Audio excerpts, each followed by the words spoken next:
रत्नाकर मतकरींच्या गूढ कथांवरती घाबरायचं नाही हे नाटक मी आता पाहिलं.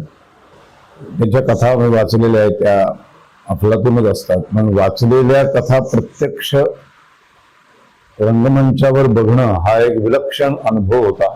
धैर्याला, त्यांच्या धारिष्ट्याला मानलं पाहिजे की व्यावसायिक रंगभूमीचा नेहमीचा बाज सोडून एक वेगळं नाटक करणं, ह्याचं धारिष्ट्य केलं त्यांनी, व्यवसायाचा विचार न करता. त्यामुळं सगळ्यात पहिल्यांदा निर्मात्यांचं खूप कौतुक. दुसरं दिग्दर्शक विजय केंकरे, हे अशा गूढकथांवरती नाटक करणं आणि ते सादर करणं आणि ते इतक्या ताकदीनं उभं करणं, त्यामुळं विजय केंकरेंचंही खूप अभिनंदन, खूप कौतुक. आणि मग आमचे 3 कलाकार, डॉक्टर गिरीश ओक, पुष्कर श्रोत्री आणि श्वेता पेंडसे,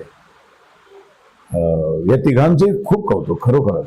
म्हणजे तिघांनी फार वेगळ्या धाटणीचं नाटक आहे. समोरासमोर पात्र संवाद नाही बोलत, समोरची पात्र खूप आहेत पण ती दिसत नाहीत, आणि मग हे सगळं इमॅजिन करून ते सगळं आहेत सगळी लोक, ह्याचा भास निर्माण करणं हे तिघांनी त्यांच्या कामातून अफलातून पद्धतीने मांडलं.